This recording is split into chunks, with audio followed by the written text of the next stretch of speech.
ये कार्यक्रम सत्य घटनाओं से प्रेरित है। जिनके साथ ये घटनाएं घटी उसकी वास्तविकता उन्हीं तक सीमित है।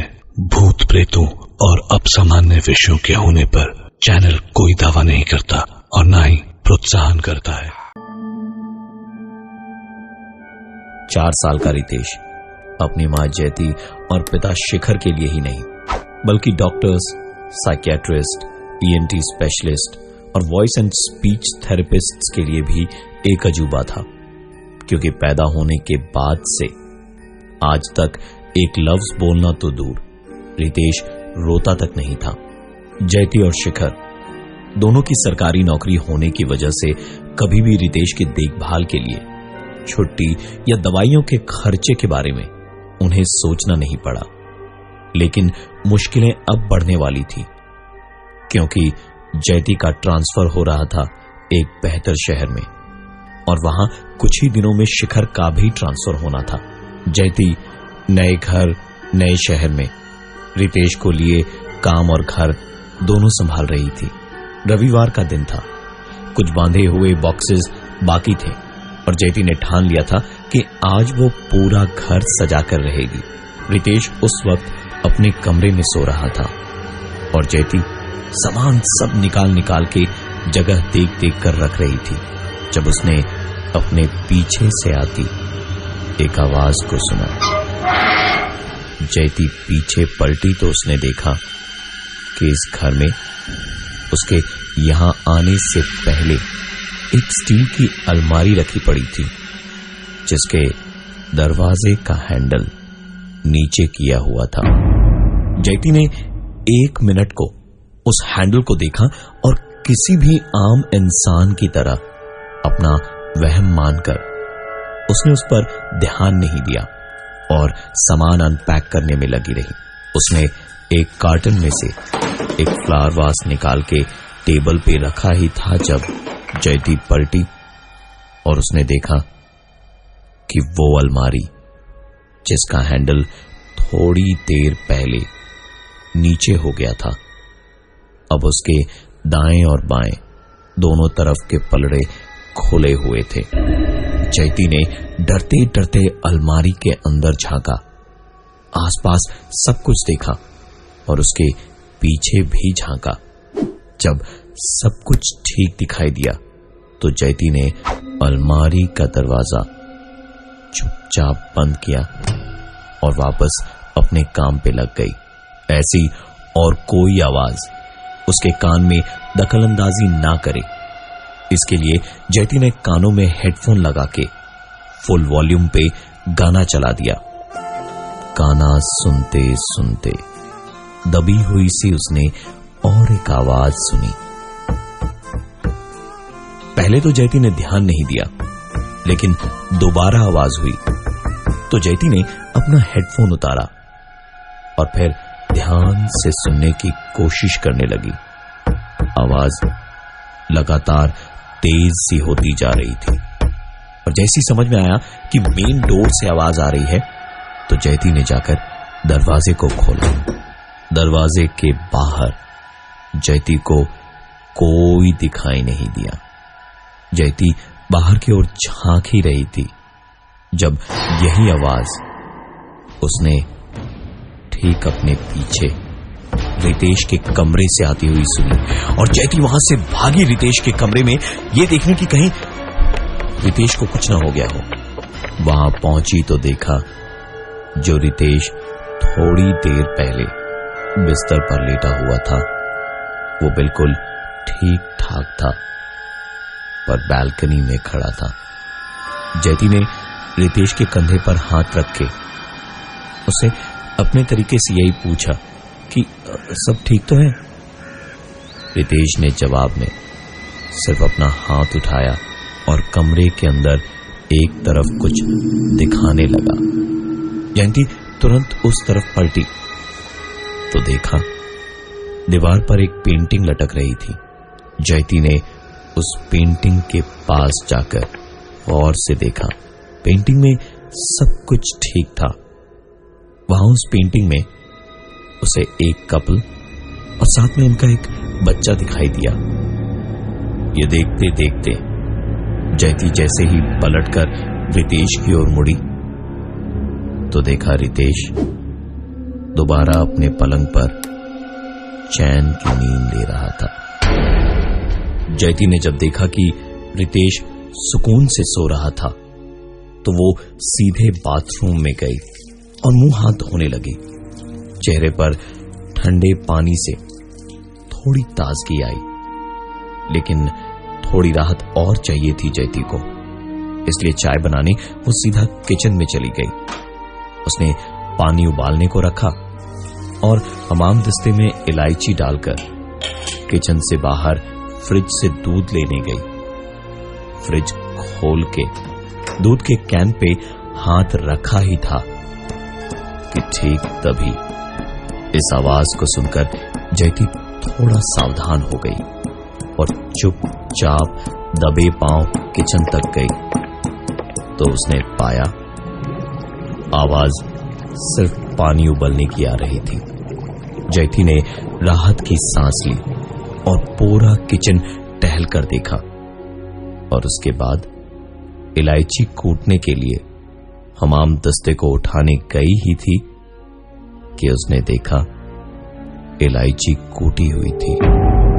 जयंती बुरी तरह डरी हुई थी, लेकिन अगर वो ही डर जाती तो रितेश का क्या होता, यही सोचकर उसने दबी हुई लेकिन एक सख्त आवाज में कहा, तुम जो भी हो चुपचाप चले जाओ, हमें सुकून से रहने दो, क्योंकि हम हर हाल में यहीं रहेंगे।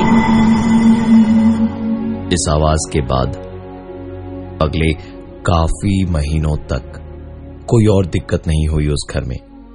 हालांकि ये सब होने के बाद कोई इसे यूं ही भुला तो सकता नहीं था, इसलिए जयंती हमेशा चौकन्ना रहती थी और उसकी सारी फिक्र तब जाकर खत्म हुई जब 6 महीनों के बाद शिखर का भी ट्रांसफर वहीं हो गया। और आते ही शिखर ने पुराने फर्नीचर्स को देखकर मुंह बिचकाना शुरू कर दिया। उसने जयंती से कई बार कहा और जब वो नहीं मानी तो सारे पुराने सामान का फोटोग्राफ उसने लिया और ऑनलाइन बेचने के लिए पोस्ट कर दिया। कई सारे फोन रोज आते और सारा पुराना सामान एक एक करके जाता रहा। एक दिन एक लैंडलाइन नंबर से शिखर को फोन आया। फोन उठाया तो उधर से एक बच्चे की आवाज ने कहा, अलमारी मत बेचो प्लीज। और उसके इतना कहते ही फोन की लाइन भी कट गई। शिखर ने तुरंत उस नंबर पे कॉल बैक किया तो कनेक्टिंग बीप के साथ साथ उसने जोर की एक आवाज ठीक अपने पीछे सुनी। शिखर ने पलट के देखा तो ये उसके अपने घर का लैंडलाइन नंबर ही था। शिखर ने तुरंत लैंडलाइन का कनेक्शन काटा और इससे पहले कि वो इस बारे में और सोचता, उसके पास जेन्युइन खरीदार के कॉल आने लगे। एक कॉल ने शिखर का ध्यान अपनी ओर खींचा। वो कॉल उसी लैंडलाइन नंबर से था और फोन पर वही आवाज थी जो इस बार कह रही थी, अंकल प्लीज अलमारी मत बेचना। शिखर तुरंत उस लैंडलाइन फोन के पास गया और देखा कि उस फोन का कॉर्ड निकाला हुआ ही था। उसने जयती से सवाल किया कि क्या तुम्हें इस घर के बारे में कुछ अजीब नहीं लगता? जयती जो बात अब तक छुपा रही थी अब उसने बोल डाला कि 6 महीने पहले उसके साथ क्या हुआ था। शिखर ने तब उन फोन कॉल्स के बारे में जयती को बताया और दोनों ने सोचा कि एक बार देखते हैं कि आखिरकार उस अलमारी में ऐसा क्या है। और जब अलमारी के दरवाजे को खोलने गए तो ऐसा लग रहा था जैसे कोई है जो ये नहीं चाहता कि अलमारी का दरवाजा खुले, पर जैसे तैसे बड़ी कोशिशों के बाद अलमारी खुली और एक जोर की आवाज ने उन दोनों को अंदर से हिला दिया।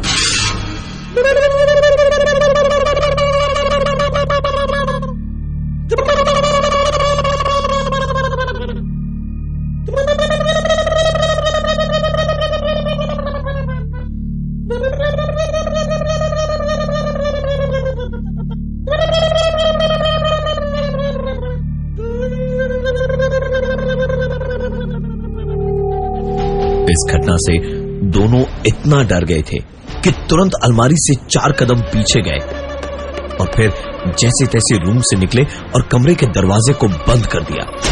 दरवाजा तो बंद था, पर वो आवाज आना जारी रही और ऐसा लग रहा था मानो वो आवाज धीरे धीरे उस कमरे के दरवाजे के काफी करीब आ रही हो। और ऐसे में ही उनके बेटे रितेश के रोने की आवाजें आई। दौड़कर जब दोनों रितेश के कमरे में गए तो देखा रितेश उसी पेंटिंग की ओर इशारा कर रहा था जिसे 6 महीने पहले जयती ने दीवार पर उल्टा कर दिया था।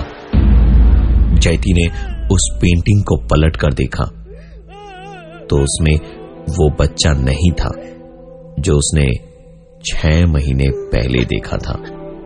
जयती शिखर को उस पेंटिंग के बारे में बता ही रही थी कि उतने में रितेश के रोने की आवाज किसी और आवाज में तब्दील हो गई।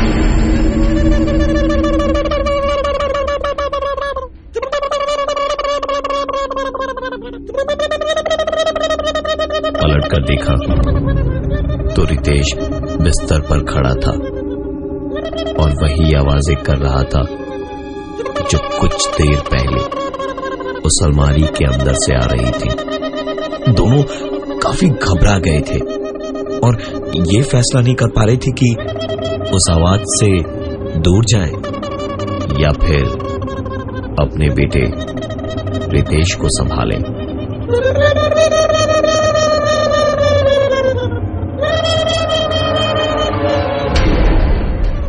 इतना तो साफ हो गया था उनके लिए कि रितेश वो आवाज खुद नहीं निकाल रहा था, पर कुछ और ही था जिसने रितेश को अपने बस में किया हुआ था। शिखर ने रोते गिड़गिड़ाते हुए हाथ जोड़ा और कहा, हमने तुम्हारा कुछ नहीं बिगाड़ा है, हम तुम्हारी उस अलमारी को कुछ नहीं होने देंगे। प्लीज हमारे बच्चे को छोड़ दो, प्लीज प्लीज, मैं तुमसे हाथ जोड़ करके गुजारिश करता हूं, मेरे बच्चे को छोड़ दो प्लीज। जयती और शिखर ने तुरंत अपने बेटे रितेश को संभाला और देखा कि तेज बुखार के मारे उसका शरीर तप रहा था।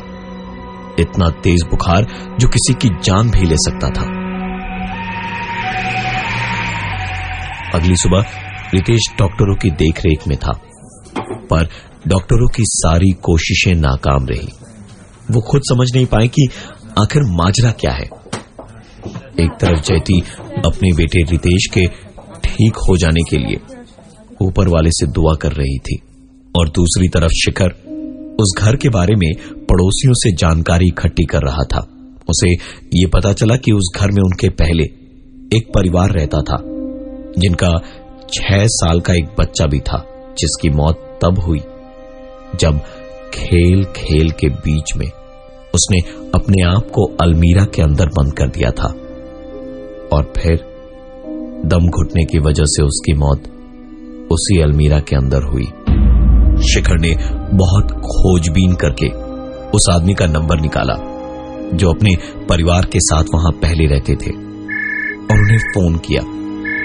बात हुई तो पता चला कि उस घटना के बाद उसके माँ बाप इतने अकेले हो गए थे कि उन्होंने अपना ट्रांसफर करवा लिया इस शहर से काफी दूर, जहां उनके बेटे की कोई भी याद उनसे जुड़ी ना हो, और उस मनहूस अलमीरा को उन्होंने वहीं उस घर में छोड़ दिया था।